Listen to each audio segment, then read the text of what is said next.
So I think we have finally arrived to the part of the series that I've been looking most forward to, which is the Siege of Constantinople, aka Istanbul. There's a song about it, really catchy. I'd recommend listening to it in your free time.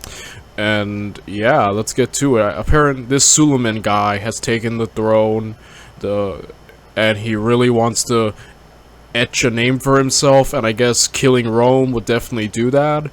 But as we know, Rome continues to survive after this, so let's see just how the Romans persevere. Ascension to the caliphal throne, Suleiman wasted no time replacing most of his brother and predecessors' loyal governors and advisors. Despite the monumental successes many of them had achieved during the storied reign of Al-Walid. In Al-Walid's last years of life, he had attempted to remove Suleiman from succession in favor of his son Abdelaziz, without success, even requesting his governors swear fealty to Abdelaziz before his death. However, few saw fit to take this risky stance against Suleiman, who was the horse with the best odds. Moreover, the rocky succession and support for Abdelaziz from Al-Hajjaj. Al-Hajjaj passed away 1 year before Al-Walid's death, which resulted in a major loss of Aziz's support. One of the most powerful men in the caliphate, created deep divides in the Umayyad court and caused Suleiman to see enemies around every corner.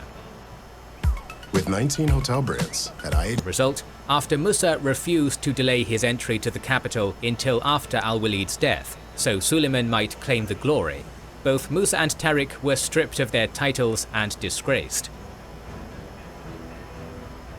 Qutayba ibn Muslim, who had brought Islamic rule to most of Transoxiana through a combination of military victories and shrewd diplomacy, would be extended the offer to keep his position by Suleiman, likely due to the large power base Qutayba commanded and the threat of civil war. Despite this placation, Qutayba, suspecting Suleiman would turn on him as soon as he felt secure enough to do so, and resenting the appointment of his longtime rival Yazid ibn al-Muhallab as the new governor of Iraq and Persia, denounced Suleiman as illegitimate and rallied his troops against the new caliph. Unfortunately for Qutayba, his position had never been as powerful or secure as al-Hajjaj's, and his attempt to raise his army in rebellion against Suleiman caused many of his soldiers, particularly his fellow Arabs, to betray and kill him under the leadership of Waki ibn Abi Sud. Although Waki would...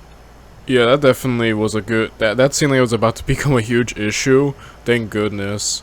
And so far, yeah, it seems like this is kind of part of the course. Suleiman is trying to remove everyone from Al-Walid's reign and make people loyal to him. We've seen that plenty of times. That's kind of part of the course. It's kind of expected. Though I will say, though, the problem is that Al-Walid's reign was such like a great reign, and he had so many competent people that like you're getting rid of a lot of competent people. I mean, granted, I understand what Suleiman's doing. Like, he needs to get people loyal to him. Like, his ascension is already kind of there's controversy around it, right? Like, everyone knows his brother didn't want him, and then he has to kind of like compensate in a sense to prove himself or to keep himself. Like, again, he's in a precarious situation.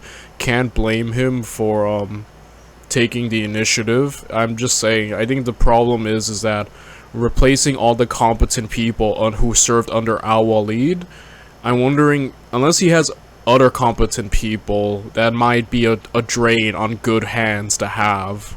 You know what I mean? But I don't know, I guess we'll see in the long run.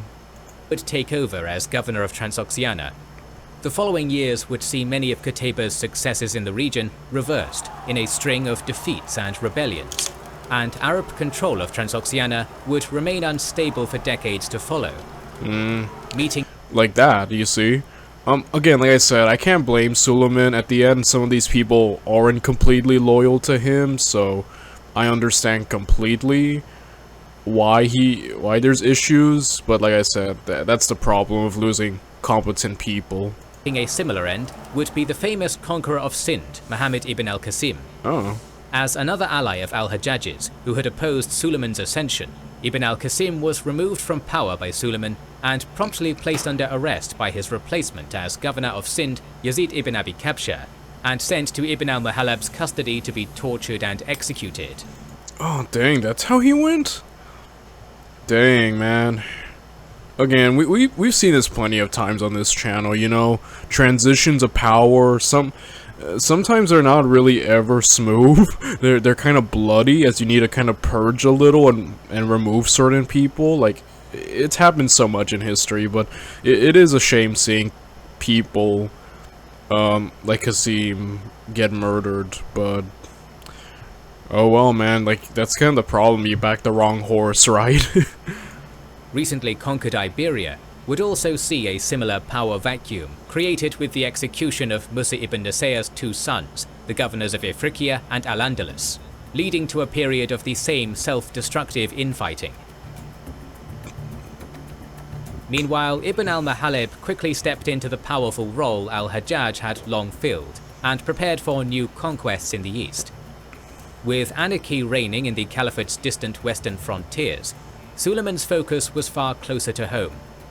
For a caliph looking to make his mark on history, no possible victory could outshine the conquest of Constantinople, a city that had already beaten back a 4-year siege under Caliph Muawiyah and was supposedly the focus of prophecies from Muhammad himself.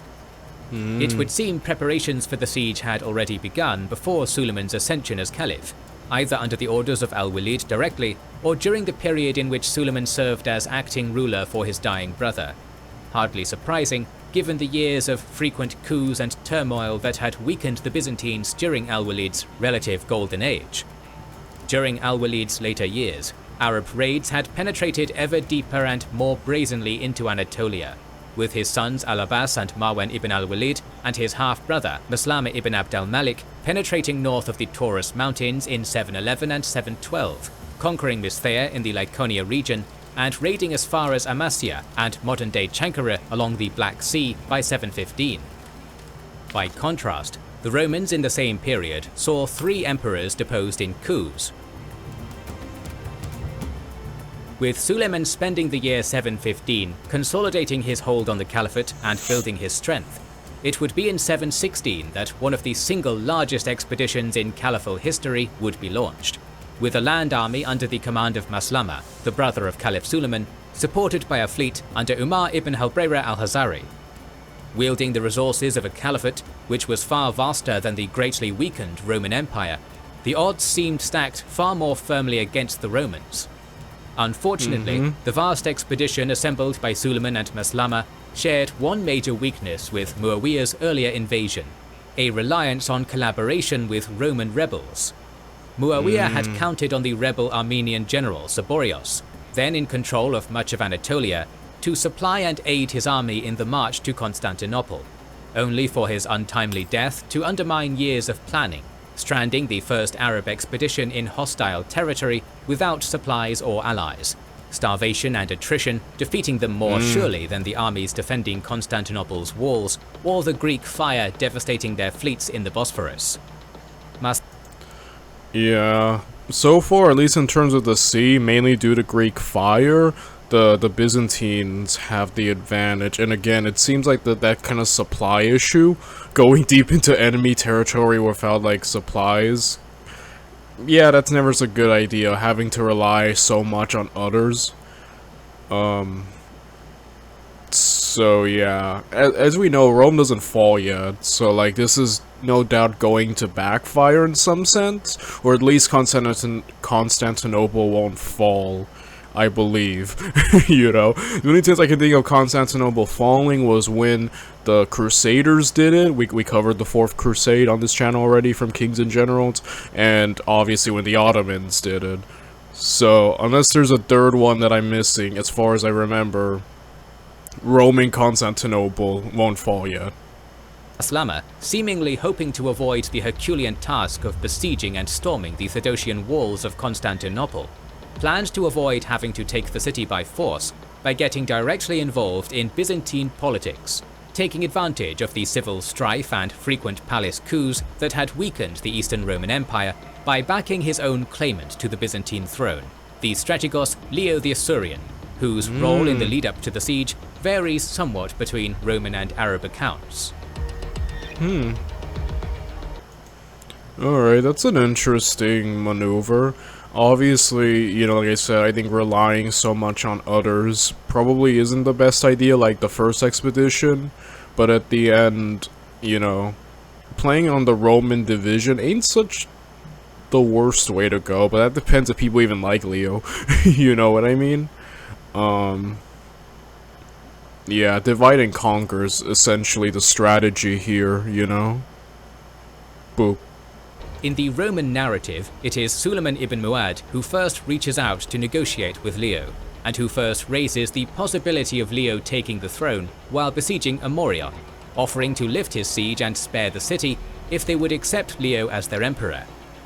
According to this tradition, Suleiman intended to capture Leo, knowing of the Strategos' enmity for Emperor Theodosius, who had taken power in a coup in May of the previous year, and convince him to take the throne with Arab backing and lead the empire into submission and vassalage. Yet, despite holding correspondence with first Suleiman and then Maslama, in the Roman narrative, Leo never falls into Arab hands or forms any pact with the invaders.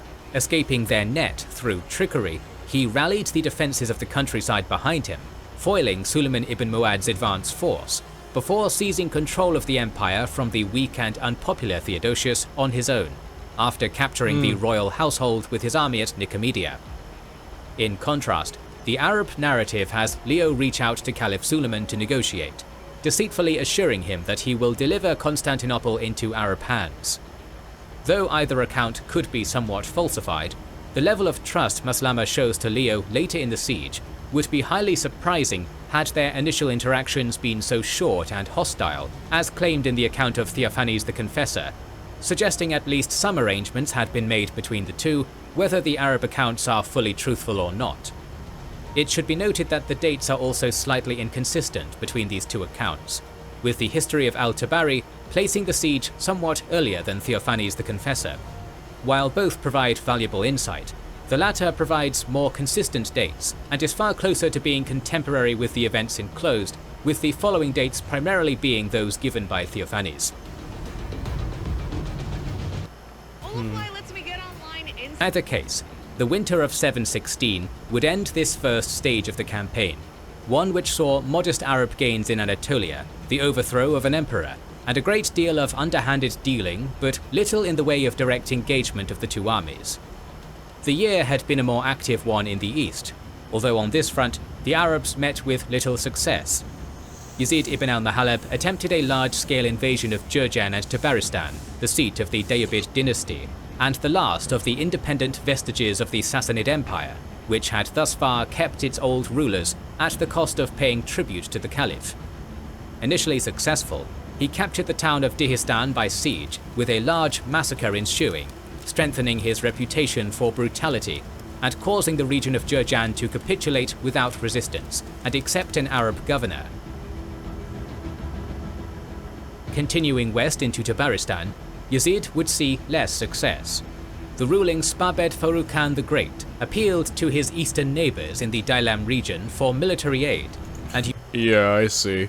So as you see the military contingents hidden in the trees, I imagine that they're about to fall upon the Muslims. Kind of what the Bulgarians always did to the Romans.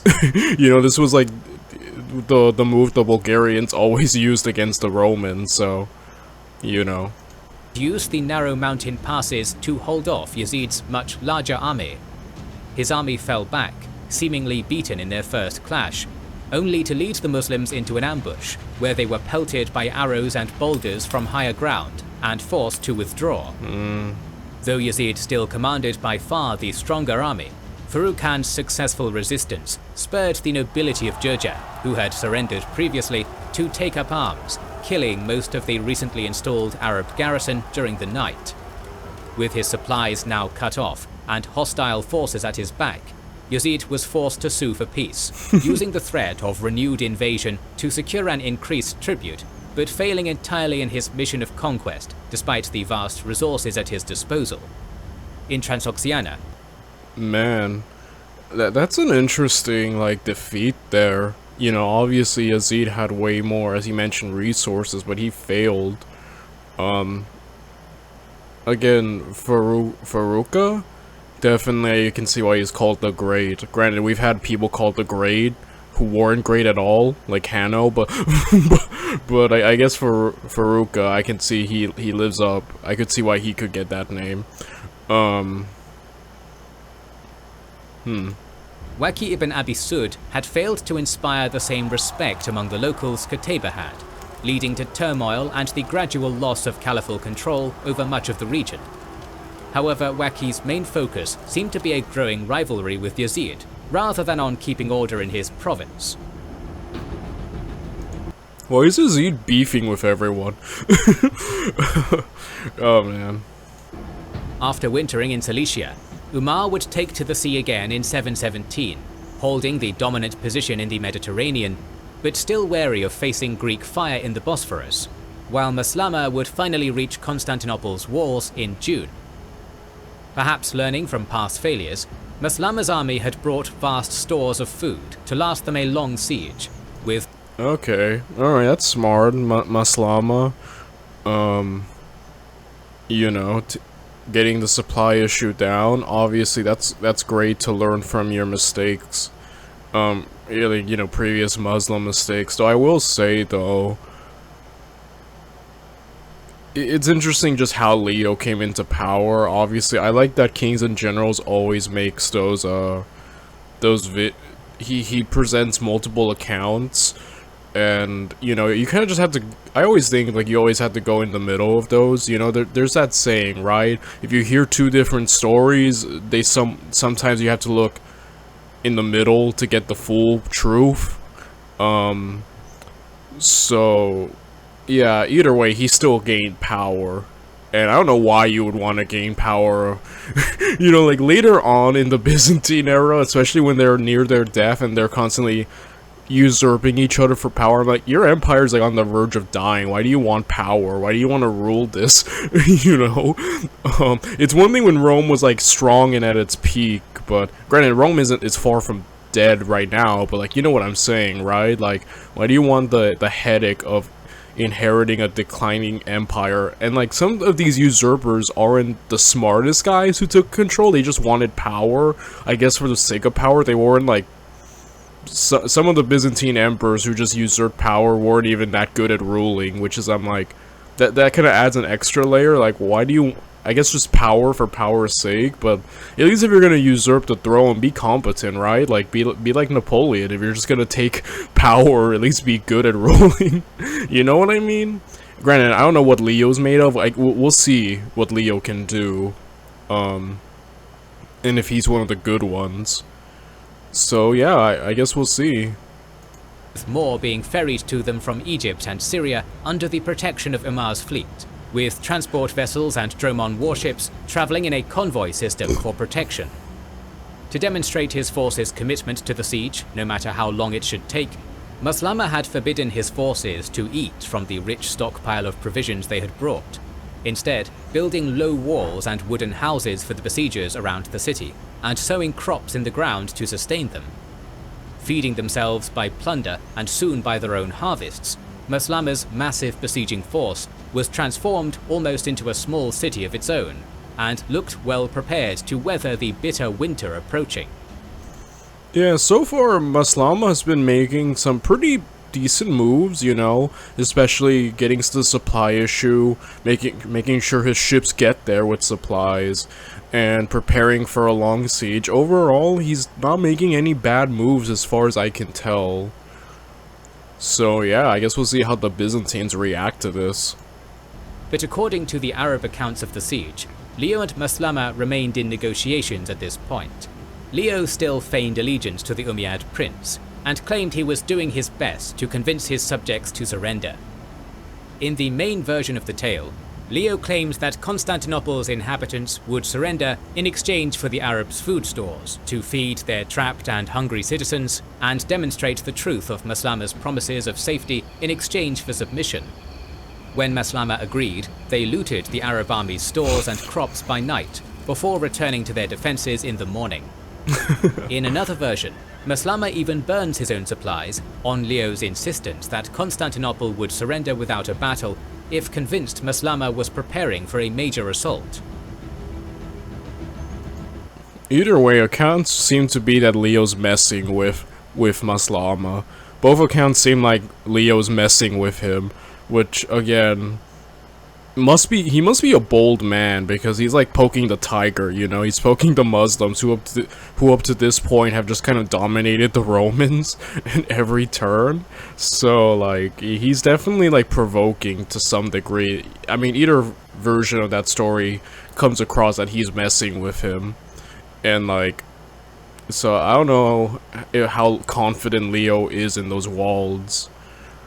Granted, Constantinople was known for not being easy to besiege or capture, I believe, especially their walls, so yeah.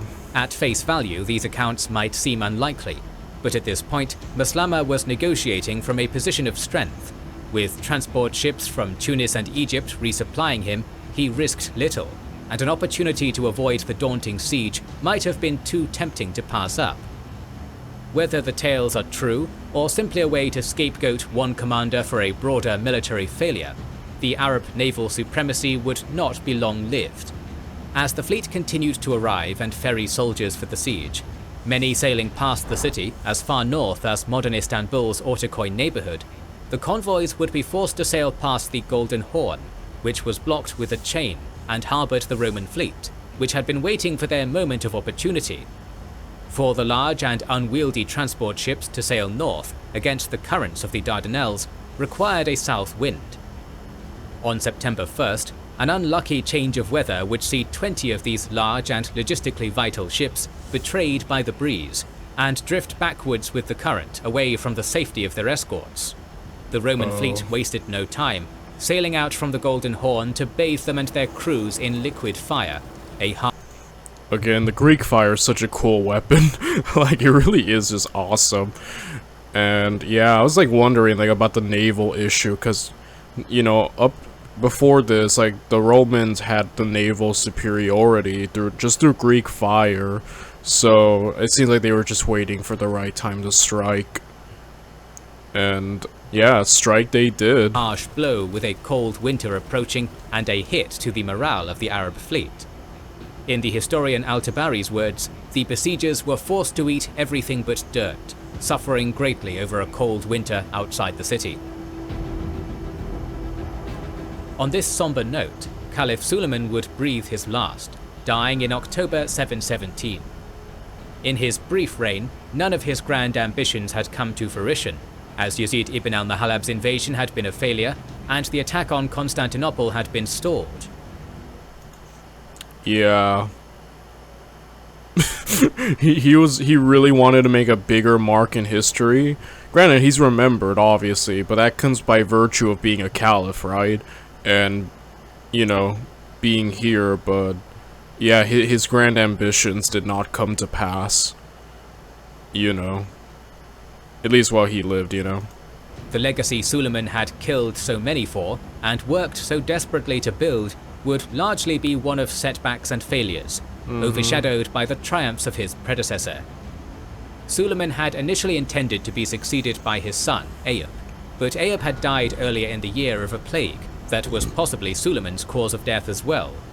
Instead, on his deathbed, he declared his younger cousin, Umar ibn Abdulaziz, a long-time ally of Suleiman's who had served as his governor of Medina, to be his successor as caliph, creating surprise and resentment among closer family members, such as his brothers Yazid and Hisham, though Yazid was promised right of succession after Umar.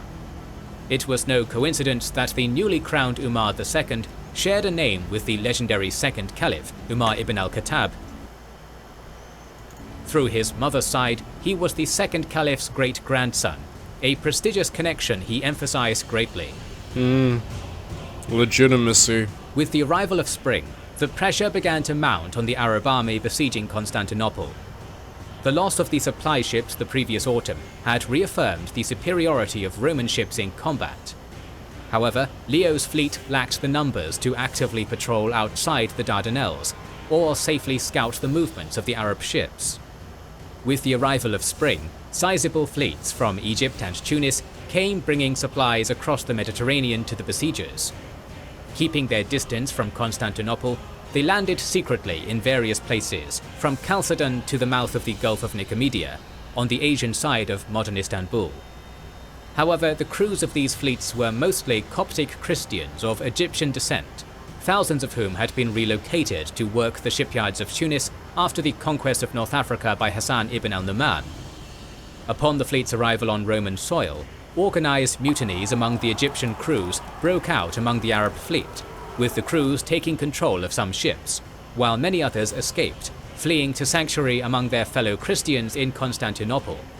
With the fleets paralyzed and crippled by the loss of so many crewmen, and Leo informed of the Arab fleet's location and sudden weakness by the defectors, the Roman fleet sailed forth once more from the Golden Horn, capturing or destroying the great Arab fleets nearly in their entirety. While the land army still held firm at first, the Romans had retaken full naval dominance for the time being.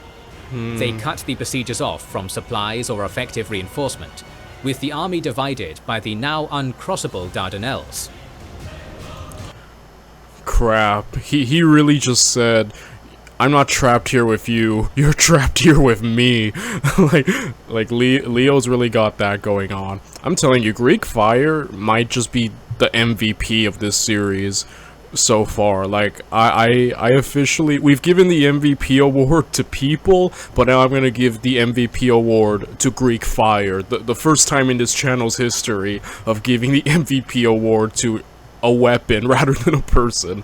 But yeah, I'm giving Greek Fire the MVP because they have, and the Roman fleet as well, because they essentially carried and turned everything around. And a bit of Leo. I have to give it to Leo. I can't ignore Leo. Like, you know, he's definitely opportunistic, I feel like is the word I would use with Leo. Like, when he sees an opening or opportunity, he takes it. He seizes it. So I have to give Leo that. Again, I don't want to go too far into praise or hate towards him because I don't know about his reign. I don't know if he's good or bad in the long run. But so far, he's just kind of been messing with the Muslims. So, you know, we'll see. If this turns out that he might have brownie points just by surviving this. The entry into the conflict of the Bulgarian Khanate, ruled by Leo's ally Khan Tervel, would spell further disaster for the Arabs. With the besiegers on the European side of the Dardanelles cut off from retreat, without ships to ferry them across, a huge portion of the demoralized army, forced to spread out across the countryside to forage for food, and unprepared for the attack of a lightning-fast cavalry army, would be defeated and massacred. With the army... Dang, Leo, using diplomacy, using his superior navy, like, the man's putting in work right here. I have to give it to Leo. I'm kind of impressed by his conduct. Not only did well, depending on what source you believe, maybe could have used the Muslims to gain power. Either way, he gained power. and then proceeded to just, like, completely cripple the superior army, stranding them, and now using diplomacy to help alleviate his situation. Like, so far, he's conducting himself well. You know, I'm impressed so far by him in this showing, you know? Facing destruction on the European side, smaller defeats at Roman hands in Asia, and starvation throughout, Umar would end the grand expedition and call his cousin Maslama home, leaving more than 20,000 dead to hunger, Greek fire, or Bulgar horsemen behind them. The disaster would weaken the Umayyad state and serve as something of a turning point. Good job, Rome and Leo, man. They are survivors. You can't take that away from the Romans. These guys will survive literally anything, you know? Though Umar would be well remembered for his political reforms, this largely marked the end of the great Umayyad conquests. More than the loss of manpower and ships at Constantinople, overextension and the rise of powerful governors would sap the ability of the Umayyads to project power outwards. Already the frontiers of Transoxiana and Iberia had been left almost completely to their own devices, with little support from faraway Syria, as anarchy and infighting ate away at the Caliphate's power in these far-flung regions. Only a few years before, the Umayyads had seemed at the height of their power, with illustrious conquerors expanding the Caliphate on every front. The death of these remarkable generals and leaders at Suleiman's hands only foreshadowed the death of the age of expansion they had championed. Umar would attempt to address some of these problems during his short and mostly peaceful reign. The poor treatment of non-Arab Muslims, a common cause for rebellion in past decades, would improve, with the jizya tax now exempted for all Muslims rather than Arabs only, and attempts at reconciliation with the Shia would be made as well. Yet this is largely seen as the start of a stagnation and decline that would last until the Umayyads' overthrow some 3 decades later. And we will end the video right here. I will see you guys tomorrow. Bye, everyone.